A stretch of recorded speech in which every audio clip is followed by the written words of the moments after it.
Angela, an inverted love story. I am a poor paralysed fellow, who for many years past has been confined to a bed or a sofa. For the last 6 years I have occupied a small room giving on to one of the side canals of Venice, and having no one about me but a deaf old woman, who makes my bed and attends to my food, and there I eke out a poor income of about £30 a year by making water-colour drawings of flowers and fruit.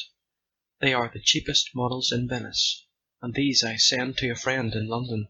who sells them to a dealer for small sums. But on the whole I am happy and content. It is necessary that I should describe the position of my room rather minutely. Its only window is about 5 feet above the water of the canal, and above it the house projects some 6 feet, and overhangs the water, the projecting portion being supported by stout piles driven into the bed of the canal. This arrangement has the disadvantage, among others, of so limiting my upward view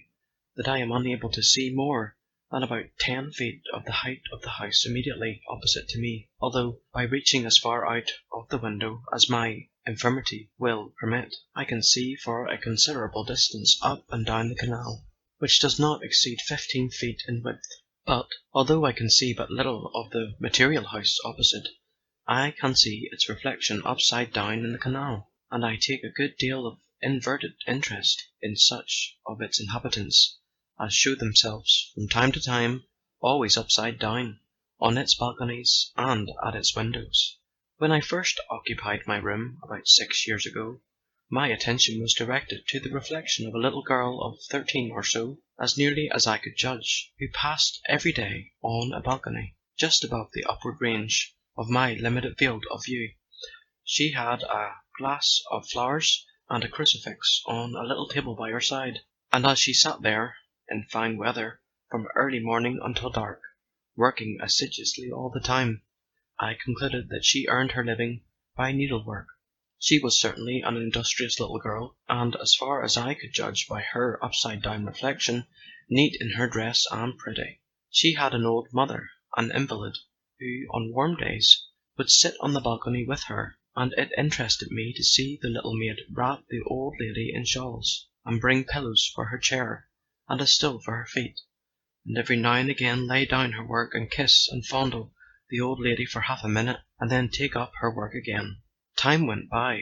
and as the little maid grew up her reflection grew down, and at last she was quite a little woman of, I suppose, 16 or 17. I could only work for a couple of hours or so in the brightest part of the day, so I had plenty of time on my hands in which to watch her movements, and sufficient imagination to weave a little romance about her, and to endow her with a beauty which, to a great extent, I had to take for granted. I saw, or fancied that I could see, that she began to make an interest in my reflection, which of course she could see as I could see hers.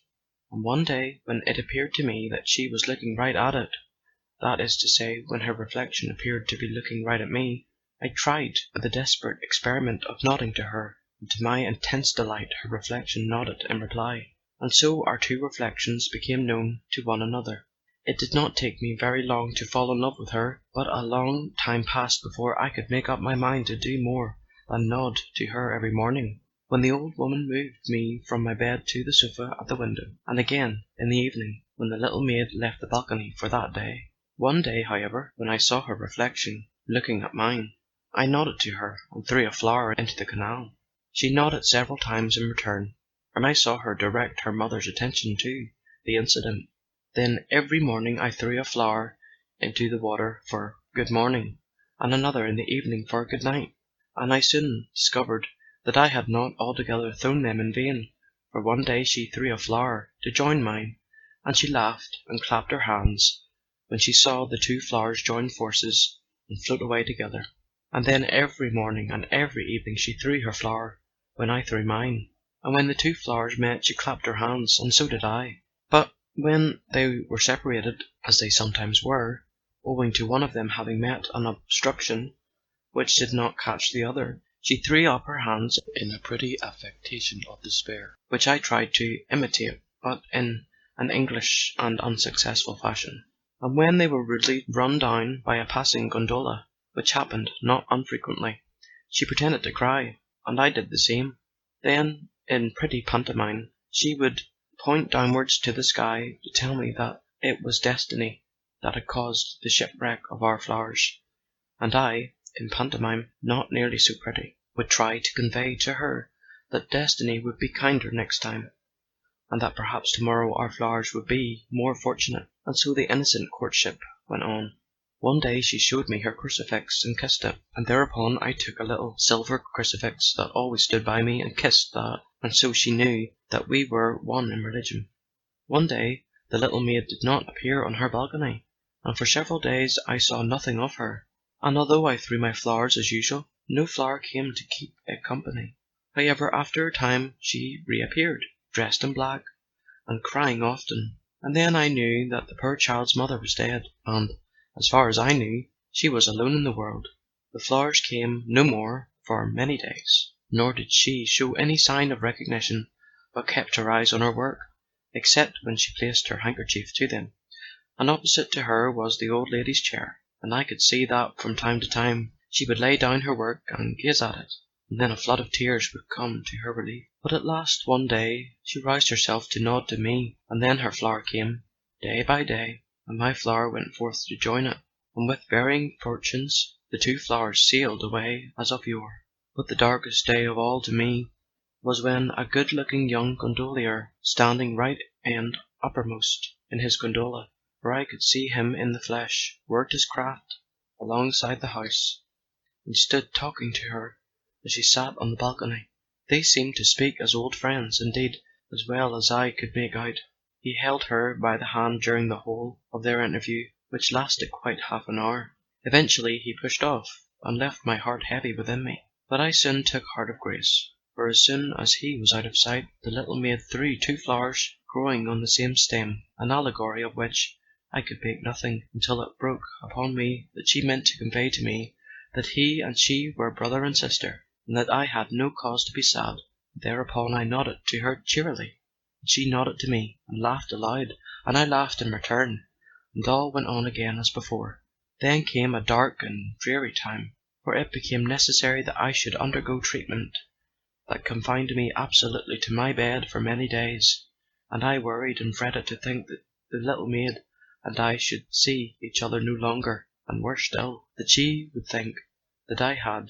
gone away without even hinting to her that I was going, and I lay awake at night wondering how I could let her know the truth. The 50 plans flitted through my brain, all appearing to be feasible enough at night, but absolutely wild and impracticable in the morning. One day, and it was a bright day indeed for me, the old woman who tended me told me that a gondolier had inquired whether the English signor had gone away or had died, and so I learnt that the little maid had been anxious about me, and that she had sent her brother to inquire, and the brother had no doubt taken to her the reason of my protracted absence from the window. From that day, and ever after during my 3 weeks of bed-keeping, a flower was found every morning on the ledge of my window, which was within easy reach of any one in a boat. And when at last the day came when I could be moved, I took my accustomed place on my sofa at the window, and the little maid saw me, and stood on her head, so to speak, and clapped her hands upside down with a delight that was as eloquent as my right end up the light could be. And so the first time the gondolier passed my window, I beckoned to him, and he pushed alongside, and told me with many bright smiles that he was glad indeed to see me well again. And I thanked him and the sister for their many kind thoughts about me during my retreat, and I then learnt from him that her name was Angela, and that she was the best and purest maiden in all Venice, and that anyone might think himself happy indeed who could call her sister, but that he was happier even than her brother, for he was to be married to her, and indeed they were to be married the next day.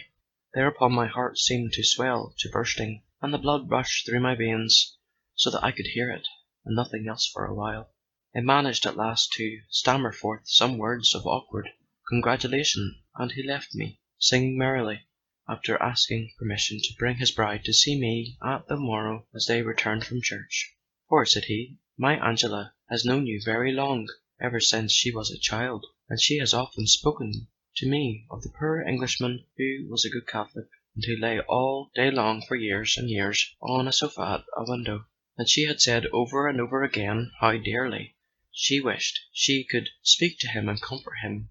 And one day, when you threw a flower into the canal, she asked me whether she might throw another, and I told her yes, for he would understand that it meant sympathy for one sorely afflicted. And so I learned that it was pity, and not love, except indeed such love as is akin to pity, that prompted her to interest herself in my welfare. And there was an end of it all, for the two flowers that I thought were on one stem were two flowers tied together, but I could not tell that, and they were meant to indicate that she and the gondolier were affianced lovers, and my expressed pleasure at this symbol delighted her,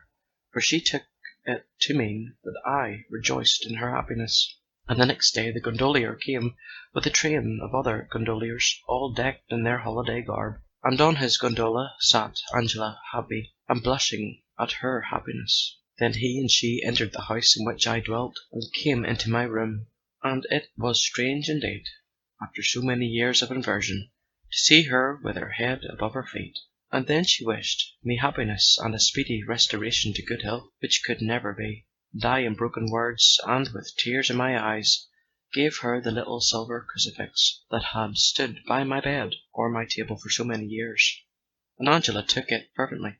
and crossed herself and kissed it, and so departed with her delighted husband. And as I heard the song of the gondoliers as they went their way, the song dying away in the distance as the shadows of the sundown closed around me, I felt that they were singing the requiem of the only love that had ever entered my heart. End of Angela, an inverted love story.